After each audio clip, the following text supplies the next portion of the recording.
Muito bom dia, amigos. Novamente, perguntas e respostas. Existem muitas perguntas que chegam a nós através de nossos meios sociais.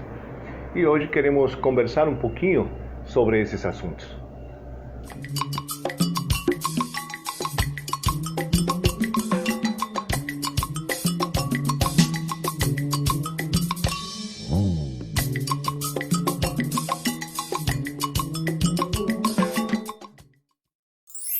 A primeira dessas perguntas é a seguinte: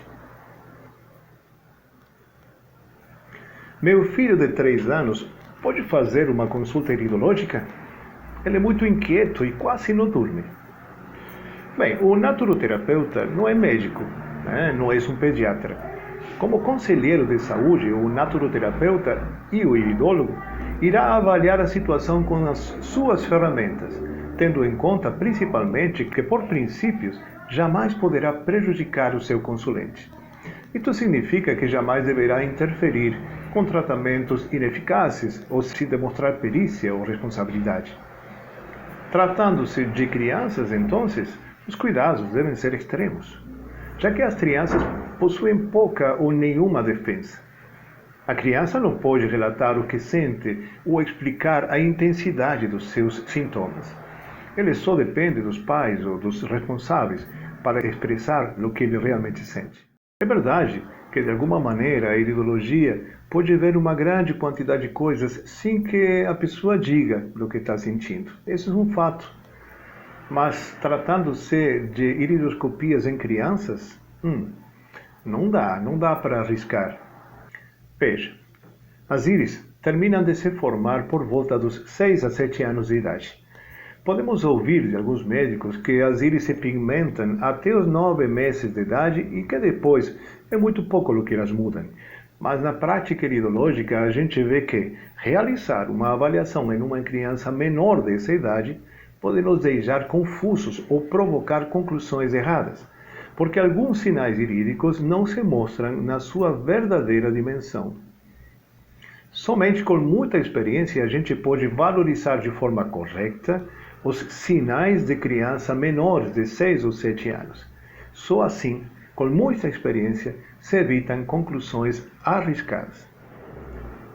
Fora de tudo isso, as crianças, ao igual que os idosos, sentem muita irritação com a luz intensa necessária para a observação iridológica ou para a fotografia, e geralmente não permitem que o iridólogo realize a iridoscopia de forma correta. Nestes casos, forçar a barra para ter imagens ou observações que são de todas maneiras inconclusivas, traumatizando a criança, não tem muito sentido. Em definitivas, então, a resposta é: o naturoterapeuta pode atender e procurar soluções para seu filho, mas a observação iridológica será muito difícil. Eu não contaria com ela.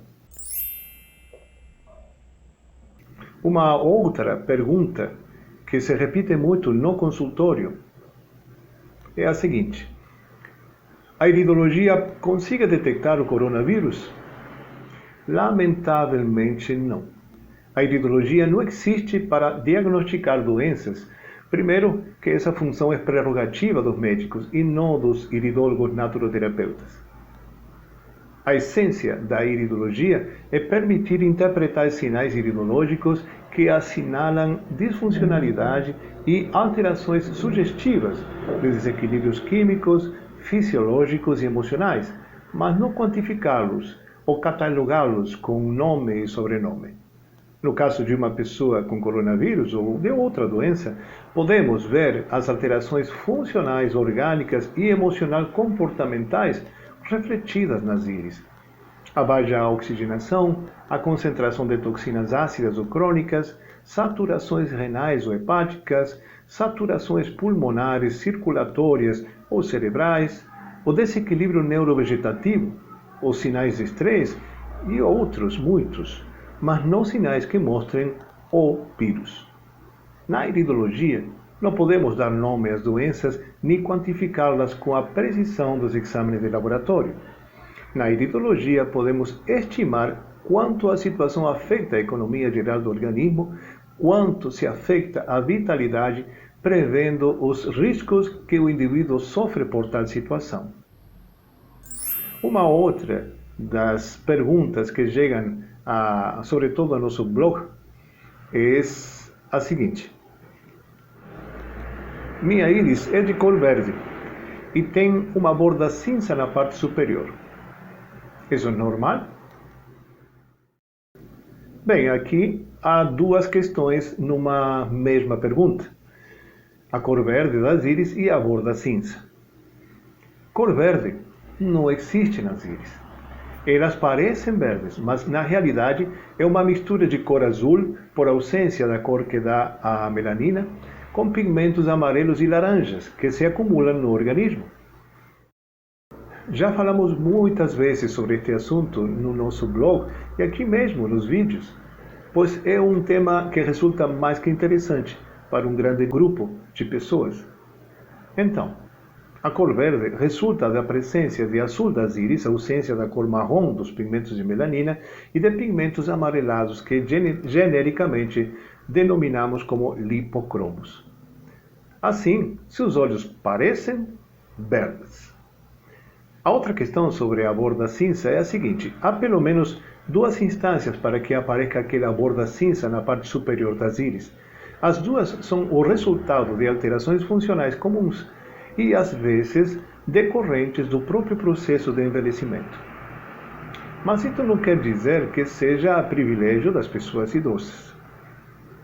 Em um dos casos, se trata de uma opacidade cinza esbranquiçada, que aparece na córnea e não nas íris, mas que observamos como sendo da íris pelo ângulo de observação. Esta opacidade surge pela presença de excesso de certos lipídios nas estruturas do olho, lipídios que chamamos também genericamente de colesterol.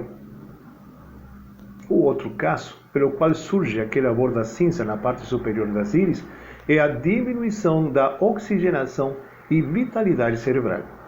Neste caso, a cor cinza sim estará impregnada nas íris e já não na córnea. Muito bem, por agora vamos a deixar por aqui. Um grande abraço a todos, muita luz, se cuidem muito.